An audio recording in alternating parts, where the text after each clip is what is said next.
Uma criança de 6 anos morreu depois de passar por atendimento no hospital de Sobradinho. A suspeita é de envenenamento. A família mora em Planaltina de Goiás, na região do entorno. E o Manuel de Oliveira vai contar essa história pra gente, como tudo aconteceu. Recebemos a informação de que 2 das 5 crianças internadas estariam no Hospital Municipal de Planaltina de Goiás. Chegamos no local e fomos até a recepção confirmar a informação.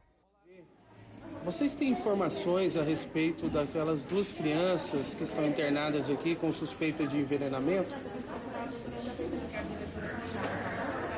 Procurar quem? Ela pode vir aqui atender a gente? De acordo com o diretor, que não quis gravar a entrevista, as 2 crianças chegaram bastante debilitadas aqui no Hospital Municipal de Planaltina de Goiás. Receberam atendimento e já estão fora de perigo. Em relação aos sinais de maus tratos e também a suspeita de envenenamento, a direção do hospital não se pronunciou. Na casa moravam 7 crianças. No mês passado, uma delas morreu e a causa da morte ainda é um mistério. Na última segunda-feira, outra criança, identificada como Carlos Abraão, de 6 anos de idade, estava no quintal da casa brincando com os primos normalmente. No período da tarde, ele, segundo a mãe, entrou na casa dizendo que estava com dores nas pernas, na cabeça e também na barriga. A criança foi encaminhada ao hospital de Sobradinho, no Distrito Federal, mas, infelizmente, não resistiu. Porque ele estava passando muito mal, meu filho. Passando muito mal e eu falei assim, dentro de casa eu guardo arroz, feijão, comida, mas não guardo doença. E me arranquei para o hospital. Fomos então até o Conselho Tutelar de Planaltina de Goiás e descobrimos que em 2020 a avó das crianças foi denunciada por maus tratos. A gente já chegou a atender, né, a situação de vulnerabilidade dessas crianças em 2020 e chegamos a fazer um acolhimento. Elas ficaram acolhidas por um tempo no abrigo da cidade, né?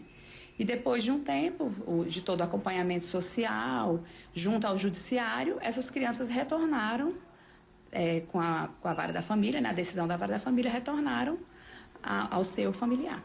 O caso está sendo investigado pela polícia, que não descarta a possibilidade de envenenamento. Havia uma suspeita de envenenamento. Essa é uma das linhas de investigação. Mas nós estamos aguardando o laudo do IML, da Polícia Civil do Distrito Federal, que foi o local onde aconteceu o óbito e o pessoal vai realmente fazer a perícia dessa criança vítima do possível envenenamento ocorrido ontem. Bom, como a gente percebe, as informações ainda são muito preliminares, ainda tem muito mistério envolvendo a morte dessa criança de 6 anos, né? Pode subir para mim. Essa criança de 6 anos que a gente acabou de mostrar aí na reportagem. Ela brincava no quintal de casa com outras 5, todas da mesma família. Começaram a passar mal, foram levadas para hospitais e o pequeno de 6 anos não resistiu. É esse que a gente está vendo a imagem dele aí. O que pode ter sido isso? Será que já saiu algum laudo? É o que eu pergunto aqui para o Rafael Cadengue, que está acompanhando essa história. Não dá para saber tanta coisa que tem dúvida, né? Se a morte da criança do mês passado tem relação com essa de agora, porque ainda não se sabe o motivo. Mas perder 2 crianças assim na sequência é muito dramático, né, Cadengue? O que a gente consegue saber até agora? Pois é, Neila, mais uma vez, muito bom dia. Falamos de uma tragédia para essa família. Claro, obviamente, em menos de um mês.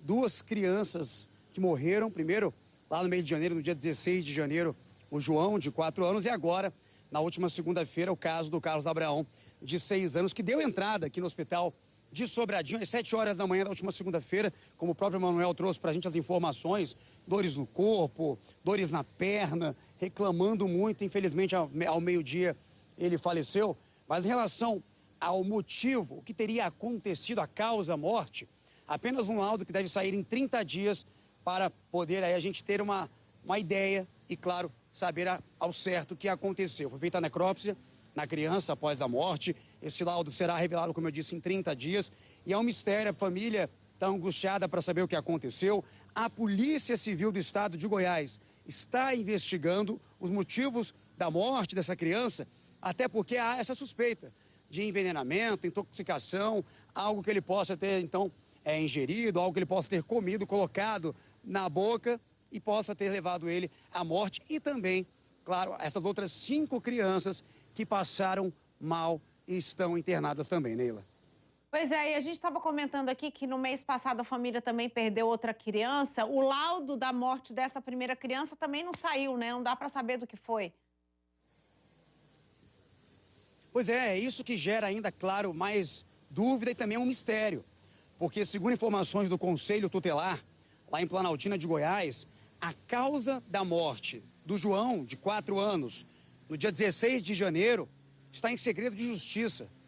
Ou seja, nós não podemos ter acesso também a uma investigação. A justiça está acompanhando o caso. Então, até a morte do outro irmão do Carlos Abraão também ainda não foi divulgada, não foi revelada. Imagina só, né? A tristeza. É importante trazer a situação. É uma família que está, sim, em vulnerabilidade social, uma família muito humilde, tá? Uma família que, segundo algumas pessoas próximas, sobrevive através de doações, precisa mesmo de muita ajuda. A relação do parentesco dessas crianças são primos, irmãos, tios, tá? Tios. Então, uma situação muito complicada. A gente está acompanhando e, claro, o Conselho Tutelar trouxe a informação que em 2020, inclusive, os 3 filhos da Maria, né? Inclusive o João, o Abraão agora e o outro de 14 anos foram tomados da mãe, né? Por conta da vulnerabilidade, da situação que eles estavam. Depois a justiça concedeu que eles pegassem de novo as crianças durante a pandemia. Então, é uma situação muito delicada. A gente está acompanhando e no meio disso tudo, no meio da família ter que enterrar mais um filho, a Polícia Civil inicia essa investigação para saber realmente, será que houve algum tipo de intoxicação, envenenamento? Será que teve isso? A gente vai acompanhar porque é uma história muito preocupante. E lembrando, né? 3 crianças permanecem aqui internadas, outras também estavam internadas em Planaltina. Temos a informação de que uma foi liberada, mas é uma história muito delicada. Pois é, a gente ainda vai falar sobre esse assunto na edição de hoje, porque a gente tem uma outra reportagem preparada que traz mais indícios sobre o que pode ter acontecido. A gente está acompanhando esse caso, claro, com toda atenção essa família, que não tem condição, né, Cadengue, nem de arcar com o velório do pequenininho, do Abraão. Essa família está pedindo ajuda para poder enterrar o pequeno, né? Segundo a própria família, mais cedo, a produção da Record TV entrou em contato novamente com a mãe do Abraão. Eles teriam conseguido já bastante, né, ajuda. Alguns vizinhos se mobilizaram para contribuir com o sepultamento dessa criança. Gente, uma criança, tá aí a foto dele, olha que imagem forte. Quem é pai, quem é mãe, todo mundo ligado no DF, no entorno, todo mundo querendo saber o que aconteceu com essa criança. Imagina você, mãe, perder 2 filhos em menos de um mês, 2 crianças. Então a família pede ajuda mesmo, uma família que sobrevive de doações, uma situação delicada que acontece em todo o país, e, infelizmente, uma situação que pode ter aí transbordado, uma situação que pode ter causado a morte de 2 crianças. A gente está acompanhando o caso e, claro, quem puder ajudar essa família, até no sepultamento também e nas despesas que virão daqui para frente, a família está precisando e está precisando demais. Daqui a pouquinho, a gente está conversando com a família, conversando com os médicos, a gente vai trazer novidades sobre o estado de saúde das crianças que estão internadas. Tem novidade, a gente lembra, tiveram os mesmos sintomas que o Abraão, e daqui a pouquinho a gente volta trazendo mais detalhes, viu, Neila? Combinado, Cadengue. A família realmente precisa muito de ajuda. E como a gente falou aqui que algumas crianças foram tiradas da família pelo Conselho Tutelar, ninguém conseguiu comprovar até agora que teve maus tratos. Tirou pela vulnerabilidade. É uma família muito grande, eles são muito pobres e precisam de ajuda, inclusive, para comer. Então, esse foi o motivo alegado nos autos pela conselheira tutelar, mas a gente vai seguir falando sobre esse caso. Obrigada, Cadengue.